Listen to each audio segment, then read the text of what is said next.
Olá, gente, vamos começar o vídeo de hoje da série Negócios de Arquitetura. Vamos começar uma parte que eu separei sobre orçamentos.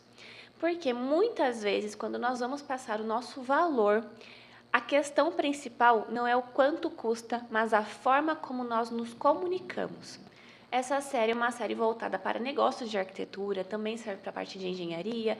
É interessante para quem está pensando ou cursando a área, mas o mais interessante mesmo é que a gente consiga conversar aqui nesse bate-papo e acrescentar valor à vida de vocês, ao negócio de vocês. Então, um dos itens que eu demorei a perceber foi essa questão de eu conversar com a pessoa e realmente entender o que ela quer conversar naquele momento. Bom, vou começar por esse vídeo, porque realmente dá um impacto muito diferente na abordagem do cliente. Vamos lá. Eu separei aqui o slide de hoje, mas antes deixa eu me apresentar rapidamente. Sou Débora, sou formada em arquitetura, me formei em 2016, terminei a faculdade, já tinha feito um ano de civil, já dei aula 3 anos na universidade também, tanto para arquitetura quanto para engenharia, e era dúvidas recorrentes dos alunos, em especial de como se comunicar com as pessoas, com os clientes. Eu estou há mais de 10 anos na área em si, sem contar os primeiros estágios, né, mais simples, mas de fato trabalhando com a parte de projetos, convivendo com a parte de clientes, indo na obra. O que as pessoas querem, elas precisam se comunicar. E sim, orçamento, muitas vezes nós usamos o termo, nós, profissionais, usamos os termos orçamento e proposta de serviço. Então, para o cliente, às vezes não dá diferença nenhuma esses termos. Nenhum cliente vai falar, oi, quanto custa a sua proposta de serviço? Vai perguntar quanto custa a casa. Tem cliente que vai perguntar quanto custa a casa, perguntando quanto você vai cobrar para fazer a casa. Tem cliente que pergunta isso querendo saber de fato o preço da obra da casa.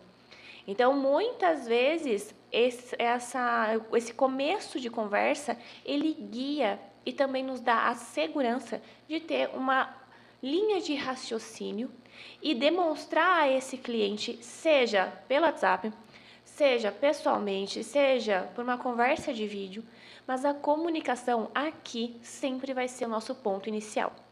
Vamos lá, o que é um orçamento? Em termos técnicos, orçamento, você vai pensar numa planilha orçamentária, você vai colocar ali, ó, moedinha por moedinha de quanto vai custar aquela obra, desde o prego, a parte da laje, a parte de manutenção, a parte dos encanamentos, a parte das vistorias, tudo o que envolve uma obra, todos os materiais, a mão de obra. Orçamento executivo completo, ele é extremamente detalhado e é ele que vai falar quanto que vai custar a obra. Inclusive, com base nele, a gente pode fazer até a curva ABC e realmente ver os principais elementos, qual é a meta financeira de cada setor, os principais elementos que vão ser os mais caros e que você realmente pode colocar o seu foco em conseguir um desconto ou conseguir trocas de materiais. Por exemplo, não adianta nada uma promoção de 90% de parafuso e você gastar 3 vezes mais em um porcelanato caríssimo. A conta não bate, por mais que você fale, nossa, aproveitei tanta promoção na obra, mas o que era os mais caros, às vezes não. Então, você passar essas informações no começo da sua conversa para o cliente é interessante? Sim, só que tem um momento certo, no decorrer dessa conversa. Agora, vamos voltar aqui para o termo proposta de serviço. Aqui sim, o cliente vai perguntar quanto custa o seu serviço para você fazer um projeto, para você fazer o projeto e acompanhar a obra. As pessoas não entendem o que você oferece.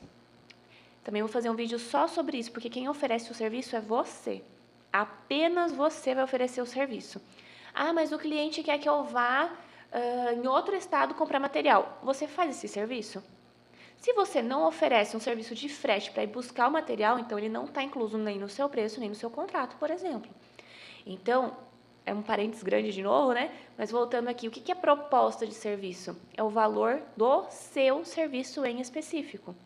Quando o cliente fala comigo, em todos esses anos, eu nunca vi um cliente falando quanto custa a sua proposta, quanto custa o seu serviço. Eles não falam dessa forma detalhada. Você pode perceber o jeito que a pessoa conversa, se ela é uma pessoa mais simples, se ela é uma pessoa mais culta, se ela escreve no WhatsApp ou se ela manda um áudio.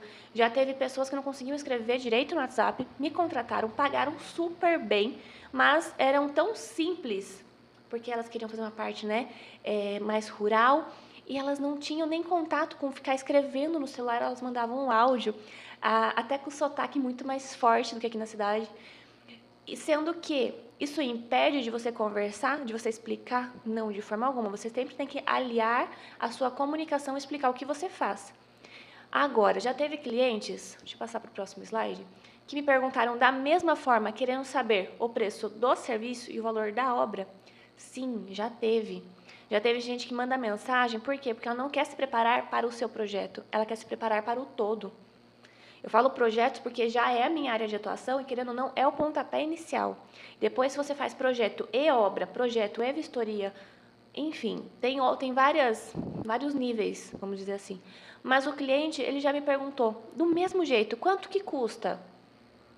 Sendo que ele não queria saber, ele queria realmente saber totalmente. Ele falou, tem um terreno. E como você leva essa conversa? Você sempre vai fazer perguntas ao cliente. Se você está no telefone, se é pessoalmente, se é uma videochamada ou até uma conversa no WhatsApp, o que você vai fazer? Você sempre precisa entender o que o cliente está querendo. Dê sempre a oportunidade do cliente falar. Pergunte. As pessoas gostam de falar, é o sonho da vida delas, elas estão se preparando para isso. Pergunta se ela já tem o terreno, se ela já tem a mão de obra, porque daí você vai confirmar. Quando eu perguntei, mas você já tem o terreno, você já conhece alguma mão de obra? Ele, não, eu estou perguntando agora, quanto que fica? Ou seja, ele já não tinha nem a mão de obra e queria saber o preço inteiro. Eu ainda confirmei, você quer saber o valor total da construção para uma média de 3/4? Dele, isso. Daí eu falei, posso mandar um áudio? E daí sim eu expliquei. Eu faço toda a parte de projetos. Com o projeto na mão, foi o que eu expliquei para ele bem por cima para vocês, tá? Vou repetir aqui. Com o projeto na mão, 3/4 ele pode ser uma medida, ou se você quiser todos os ambientes bem espaçosos, pode ser até o dobro. O valor da mão de obra e do material, elas vão ter como base o projeto em si. Então, a gente tem um valor de mercado, inclusive para vocês saberem, que é o CUB. Eu sempre uso ele nessa primeira conversa. Eu falo, olha, valor, se você for falar direto com uma construtora, eles vão cobrar tanto nessa sua região, nesse método que você quer construir, que daí depende se é térreo, se é sobrado. Então, você tem essa margem de valor. Agora, aproximadamente a metragem da casa vai variar muito com o projeto, com o que vocês estão sonhando. Me conta um pouco mais. E você deixa a pessoa falar. E a pessoa vai falar, nossa, e daí quanto custa a sua parte, então? Ou quanto custa o projeto? Muda a conversa e você consegue trazer esse cliente para perto. Diferente de você falar, do nada, custa tanto, e a pessoa falar, a obra toda vai ser isso? E pode acontecer. Por quê? Porque o cliente está numa expectativa, ele quer conversar com você, só que ele não sabe como. Muitas vezes as pessoas não sabem os termos técnicos, eles não vão entender. Deixa eu voltar aqui. Eles não vão entender essa diferença do que é orçamento e do que é proposta. Adianta você vir com um sermão, ele perguntar quanto é desse, falar, não, isso é um orçamento de obra, eu vou te passar a minha proposta de projeto, como se fosse arrogante. Muitos clientes, independente do poder aquisitivo, se é do mais rico ou a pessoa mais simples, todos eles que estão pensando em construir ou reformar com financiamento ou sem, não importa, o atendimento de qualidade é o principal ponto. Se você fala como você falasse assim com seu melhor amigo, na zoeira, ou jogando os termos técnicos, tá? Para ser bem básica para falar aqui, o que acontece com esse cliente? Ele não vai querer nem te responder mais no WhatsApp. Porque a maioria hoje vai mandar uma mensagem, ou manda uma mensagem lá pelo Instagram, ou pelo WhatsApp. Dificilmente um cliente me liga hoje. Até antes da quarentena, até o começo ali da quarentena, no ano de 2020, eu ainda recebia ligações. 2021, eu já não recebi quase nenhuma, a não ser de quem já era o meu cliente, precisava falar alguma coisa muito específica na hora. E ainda mandava mensagem antes de ligar. Hoje, primeiro contato, primeiro cliente, eu também não ligo. Eu acabo mandando uma mensagem, seja uma indicação, ou fulano falou, viu, tal telefone, liga para a pessoa. Eu mando WhatsApp. Porque você não sabe aquela correria que a pessoa tá, se ela está ocupada ou não, se ela conhece o seu número, né? Até porque hoje a Vivo e a Claro também não param de ligar pra gente. Então tem todas essas questões. O primeiro contato acaba muito sendo por escrita. E você pedir para mandar um áudio, antes de mandar um áudio de 10 minutos, também é interessante, vamos dizer assim. Por quê? Porque pelo menos você consegue ver a disponibilidade da pessoa te ouvir. Se ela não pode fazer uma chamada de vídeo, você consegue colocar o seu tom de voz. Mostrar que você não está sendo grosso ou arrogante, tentando explicar e ser solícito, é muito diferente do que só um texto corrido. Voltei aqui na tela. Então, já me perguntaram, mas prof, você não tem um texto pronto? Sim, eu tenho. Então, geralmente, com a conversa do cliente, eu já mando um texto pronto. Daí passa um pouco da conversa, eu já mando outro texto pronto, tem aquele textão mais detalhado, com informações. A pessoa vai ler aquilo? Vai. Ela vai compreender? Dependendo da onde ela tá, se ela tá no meio da família, se ela tá no almoço, se ela tá no trânsito, ela não vai conseguir olhar tudo, ela vai ver que eu mandei. Depois, se ela quiser ver com calma, ela tem essa chance.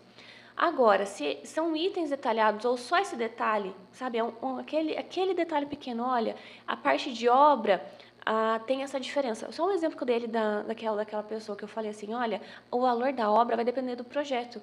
Mandar um áudio com esse conteúdo, mostrando o seu tom de voz, o seu jeito, o jeito que você é solícito, o jeito que você vai atendê-lo, isso pode impactar também demais nessa comunicação inicial, tá certo? Acho que hoje o vídeo está dentro da nossa média, um pouquinho mais curto, mas eu queria deixar essas dicas, de certo modo, em especial para a comunicação do cliente, né? Muito mais do que um conteúdo teórico em si, mas vocês sempre lembrarem disso. E quando realmente o cliente fala assim, quanto que custa a obra toda? Explica também que existe orçamento executivo de obra e não só esse chutômetro do CUB. Que nem eu falei, o que é esse valor unitário de obra? Ele é aquele valor que você vai falar para o cliente inicialmente, antes de ter um projeto. Na hora que o projeto está pronto, no primeiro estudo, olha, deu 150 metros quadrados ou deu 500 metros quadrados, você consegue multiplicar e o cliente vai fazer essa multiplicação junto com você. Se você falou que custa R$1.000 ou R$3.000 o metro quadrado ou R$7.000, dependendo se for alto padrão, a pessoa vai ver a metragem e vai multiplicar na hora. E outro detalhe interessante é entender até como que é esse projeto. Ele vai ser 150 metros quadrados. Ele é um galpão com um lavabo pequeno ou não? Ele é uma residência, ele vai ter cozinha, ele vai ter área gourmet separada, ele vai ter outros pontos hidráulicos, que são as áreas mais caras. Então, você consegue multiplicar esse valor e ter uma certeza absoluta, você fala para ele, isso, essa é a nossa base. Agora, com isso em mãos, se você já aprovou e não tem alteração, a gente consegue passar para uma construtora e confirmar cada um desses valores, se você já vai querer deixar incluso o forro de gesso, a parte das pedras, e a gente continua esse estudo financeiro aprofundado. Tudo é conversa. Olha que interessante, tudo. Então, o CUB nos ajuda? Ajuda, claro que ele ajuda nesse chutômetro inicial lá da primeira conversa do WhatsApp. E depois a gente, sim, tem que sempre deixar claro ao cliente que existe esse orçamento executivo de obra e que é ele que realmente vai nortear. E em caso de financiamento, é esse orçamento bem detalhado que vai lá para a Caixa. Tá bom? Geralmente é a Caixa, né? Não é outros bancos, mas enfim. Gente, espero que vocês tenham gostado. Comentários, por favor, deixem mais assuntos para a gente conversar. Deixem o like também, os últimos vídeos tiveram bem poucos. E eu vi bastante conhecido lá assistindo, então manda o like também. Beijo, fiquem com Deus.